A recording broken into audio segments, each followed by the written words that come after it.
Right now I am going to talk about Sjogren's. That's another autoimmune connective tissue disease. What makes Sjogren's a specific connective tissue disease is that it attacks the glands in the body that produce moisture. The two most common glands you'll hear of it attacking are the salivary glands and the lacrimal glands in the eyes. Of course, it can also dry out other body parts, specifically the vagina in females. It can dry out the lungs, and it can dry the skin.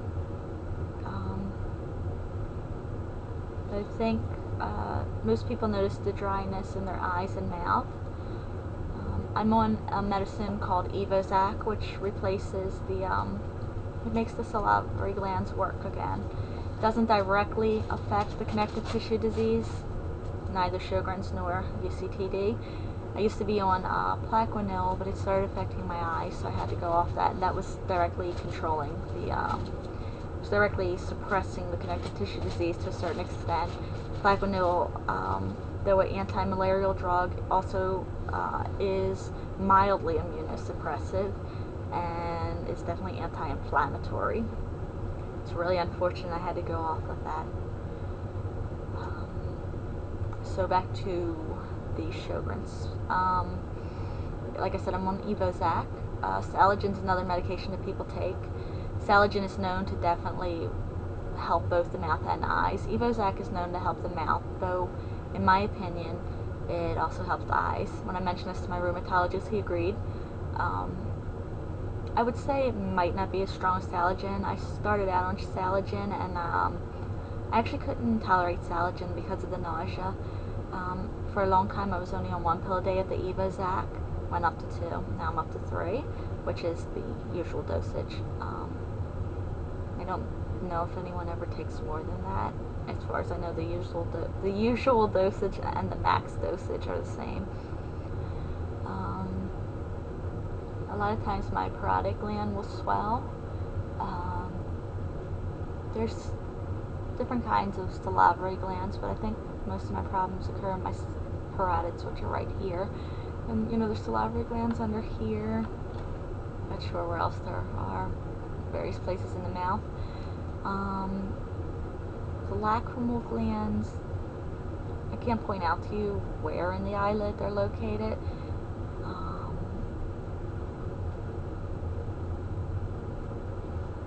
Specific things I would say for Sjogren's that help. Using a mild toothpaste and mouthwash.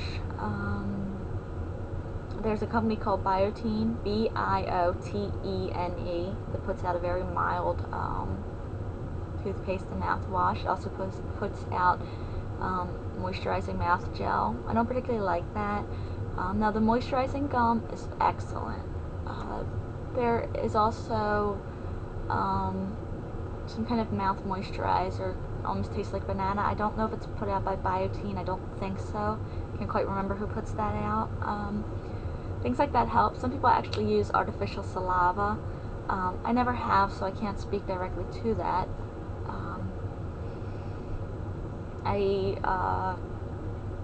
For eye drops, if you can afford it, I would say use preservative-free artificial tears.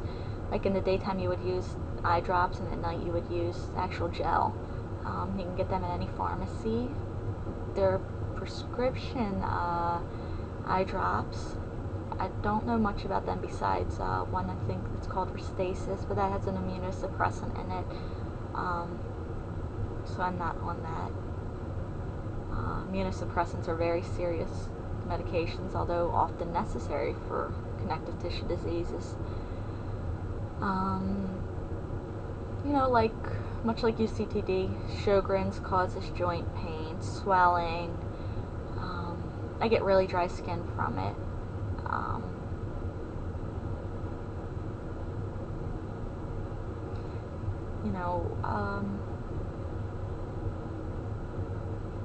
Not quite sure what else to say. All connective tissue diseases cause pain and fatigue. They all affect the joints. I could go into the specifics of autoimmunity, but that's not really all that easy to understand. Basically, to say that your body sees its own tissues as something foreign and attacks and destroys them. There are other autoimmune diseases besides connective tissue diseases, but I have connective tissue diseases. I also have a thyroid problem, which is likely to be autoimmune. I have hypothyroidism, so I have to take a thyroid supplement.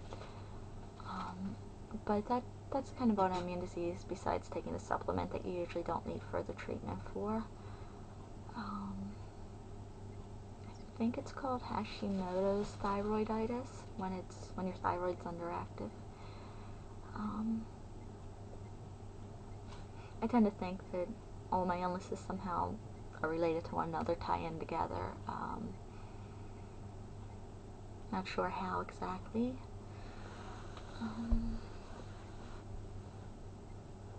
It's been hard to be young and to have chronic illnesses and to have to give up so much in my life.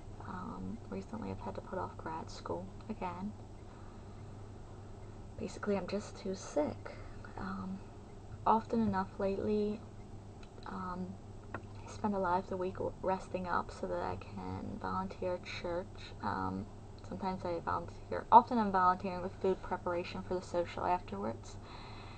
Sometimes at Mass I'm a lector or Eucharistic minister, sing in the choir once or twice a month.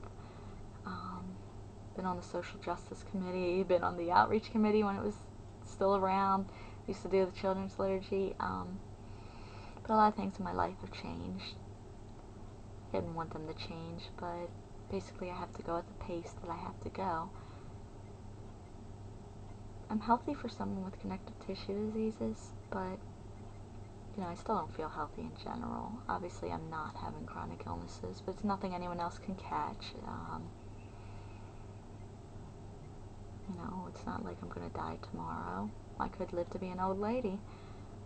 I'm not sure if I'd want to live to be 90 or 100 years old with the pain I'm in and then get osteoarthritis on top of autoimmune arthritis.